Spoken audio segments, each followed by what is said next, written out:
আকাশবাণী কলকাতা স্থানীয় সংবাদ পড়ছি রক্তিম ভট্টাচার্য। শিলিগুড়ির পানি ট্যাঙ্কির পর ভারত বাংলাদেশ সীমান্ত এলাকার নিরাপত্তা খতিয়ে দেখতে গত সন্ধ্যায় রাজ্যপাল সিভি আনন্দ বোস সেখানে পরিদর্শনে যান। শিলিগুড়ি মহকুমা পরিষদের অন্তর্গত ফাঁসি দেওয়া বানেশ্বরজোত সীমান্ত চৌকি ধনিয়া মোড় এলাকায় যান তিনি।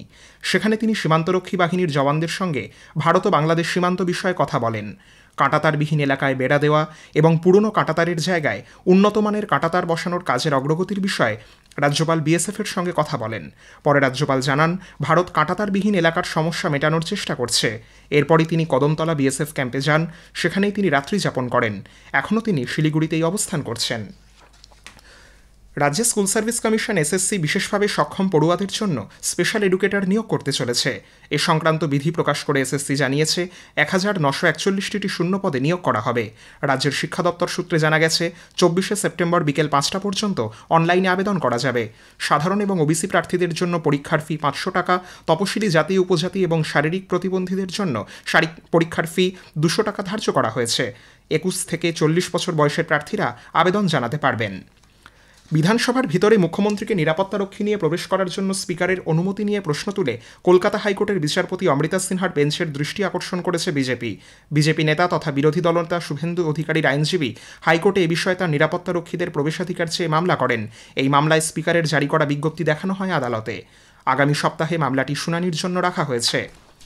পুলিশি তৎপরতায় উত্তরপ্রদেশে বাংলাদেশি সন্দেহে আটক মুর্শিদাবাদের 13 জন শ্রমিক গতকাল গ্রামে ফিরেছেন। প্রশাসনের তৎপরতায় গতকাল ওই 13 জন বহরমপুরের চৌরিগাছা স্টেশনে ট্রেন থেকে নামলে তাদের স্থানীয় পুলিশ ফাঁড়িতে নিয়ে যাওয়া হয়। সেখানে উত্তরপ্রদেশ ফেরত ওই শ্রমিকদের পরিবারের হাতে তুলে দেওয়া হয়। সন্তান সম্ভবা এক মহিলাসহ বীরভূমের 6 জন পরিযায়ী শ্রমিককে বাংলাদেশি সন্দেহে দিল্লি থেকে বাংলাদেশে পাঠানোর ঘটনায় কলকাতা হাইকোর্ট কেন্দ্র রাজ্যসহ সংশ্লিষ্ট সব পক্ষকে হলফনামা জমা দেওয়ার নির্দেশ দিয়েছে কলকাতা হাইকোর্ট। বিচারপতি তপব্রত চক্রবর্তী ও বিচারপতি ঋতব্রত কুমার মিত্রের ডিভিশন বেঞ্চ আজ এই নির্দেশ দিয়েছে। উল্লেখ্য, বাংলাদেশে পাঠানো এই 6 জন এ রাজ্যেরই বাসিন্দা বলে রাজ্য সরকারের আইনজীবী হাইকোর্টে জানিয়েছেন। এই বিষয়ে তথ্য যাচাইয়ের সময় না দিয়েই দিল্লি প্রশাসন তাদের জোর করে বাংলাদেশে পাঠিয়েছে বলে রাজ্য সরকারের অভিযোগ। মুখ্যমন্ত্রী মমতা ব্যানার্জি বোনাস বিষয়ে গতকালের ঘোষণার পর আজ ডুয়ার্সের নাগেশ্বরী চা বাগানে পশ্চিমবঙ্গ চা বাগান মজদুর সমিতির পক্ষ থেকে আগামী 15ই সেপ্টেম্বর পর্যন্ত বোনাস সংক্রান্ত চা বাগান শ্রমিকদের আন্দোলন স্থগিত রাখার কথা জানানো হয়। তবে 15ই সেপ্টেম্বরের মধ্যে 20% হারে চা শ্রমিকদের পুজো বোনাস দেওয়া না হলে বৃহত্তর আন্দোলনের পথে যাবার হুঁশিয়ারি দেন শ্রমিকরা।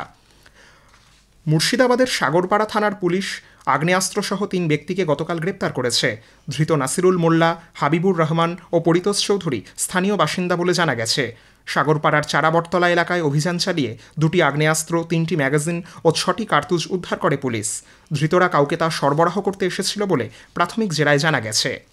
সক্রিয় মৌসুমী অক্ষরেখা এবং ঝাড়খণ্ড, ওড়িশা ও পশ্চিমবঙ্গ সংলগ্ন এলাকায় থাকা নিম্নচাপ অক্ষরেখার কারণে বাতাসে বেশি পরিমাণ জলীয় বাষ্প প্রবেশ করায় কলকাতা সহ দক্ষিণবঙ্গে বেশ কিছু জেলায় বিক্ষিপ্তভাবে বজ্রবিদ্যুৎ সহ হালকা থেকে মাঝারি বৃষ্টির সম্ভাবনা। এদিকে উত্তরবঙ্গের প্রায় সর্বত্র আগামী 4-5 দিন হালকা থেকে মাঝারি বৃষ্টির পূর্বাভাস দিয়েছে আবহাওয়া দপ্তর। দার্জিলিং, জলপাইগুড়ি, কালিম্পং ও আলিপুরদুয়ার জেলায় আজ বৃষ্টি হতে পারে বলে জানিয়েছেন আবহাওয়া দপ্তরের পূর্বাঞ্চলীয় প্রধান ডক্টর হাবিবুর রহমান বিশ্বাস। সব জেলাতেই অনেক জায়গাতেই হালকা থেকে মাঝারি বৃষ্টিপাত, বজ্রবিদ্যুৎ সহ হওয়ার সম্ভাবনা থাকছে। উত্তরবঙ্গের জেলাগুলিতে আগামী 4-5 দিনে হালকা থেকে মাঝারি বৃষ্টিপাত প্রায় সর্বত্রই হওয়ার সম্ভাবনা থাকছে। তার সঙ্গে সঙ্গে যত উপরের 5টা জেলাতে দার্জিলিং, কালিম্পং, জলপাইগুড়ি, আলিপুরদুয়ার এবং কুচবিহার, এই 5টা জেলাতে 1-2 জায়গা করে প্রতিদিনই ভারী বৃষ্টিপাতের সম্ভাবনা থাকছে। কলকাতা তার পার্শ্ববর্তী অঞ্চলে বজ্রগর্ভ মেঘ সঞ্চার হয়ে বজ্রবিদ্যুৎ সহ বৃষ্টিপাতের সম্ভাবনা থাকছে। রক্ষণাবেক্ষণ কাজের জন্য আজ রাত 11:30 থেকে আগামীকাল ভোর 3:30 পর্যন্ত মোট 240 মিনিট শিয়ালদহ ও বিধাননগর রোড স্টেশনের মাঝে 1 নম্বর ব্রিজের 5 নম্বর লাইনে ট্রাফিক ও পাওয়ার ব্লক থাকবে। এই কারণে আজ কয়েকটি ট্রেন বাতিল থাকছে। স্বামী বিবেকানন্দের ঐতিহাসিক শিকাগো বক্তৃতার দিনে বিজেপি আজ থেকে রাজ্যে নরেন্দ্র কাপ ফুটবল টুর্নামেন্টের আয়োজন করেছে। হাওড়ার দাসনগরে এই ফুটবল টুর্নামেন্টের উদ্বোধন করেন দলের রাজ্য সভাপতি সমীক ভট্টাচার্য। এরপর তিনি নদিয়ার শান্তিপুরে এই ফুটবল টুর্নামেন্টের উদ্বোধন করেন। স্বামী বিবেকানন্দের শিকাগো বক্তৃতার 133তম বর্ষপূর্তি উপলক্ষে ও তার স্মরণে পশ্চিমবঙ্গ সরকারের যুব কল্যাণ ও ক্রীড়া দপ্তর এবং আইএফের যৌথ উদ্যোগে আজ এক ফুটবল প্রতিযোগিতার আয়োজন করা হয়। মুর্শিদাবাদের প্রায় 300 বছরের পুরনো ঐতিহাসিক বেড়া উৎসবের আজ থেকে সূচনা হচ্ছে। এই উপলক্ষে জেলার লালবাগ, হাজারদুয়ারি সংলগ্ন ভাগীরথী বক্ষে নদীপথে সোনার প্রদীপ সহ আলোকসজ্জিত জলযান ভাসানো হবে। 2022 সালের টেট উত্তীর্ণদের প্রাথমিক শিক্ষক পদে নিয়োগের দাবিকে কেন্দ্র করে একাংশ আজ বিধানসভা অভিযানে সামিল হয়েছেন। বিধানসভার 2 নম্বর গেটের সামনে তারা ধর্নায় বসেছেন। তাদের দাবি, দ্রুত ইন্টারভিউয়ের ব্যবস্থা করে চাকরি দিতে হবে। স্থানীয় সংবাদ শেষ হলো। এর পরের খবর 5টা বেজে 10 মিনিটে।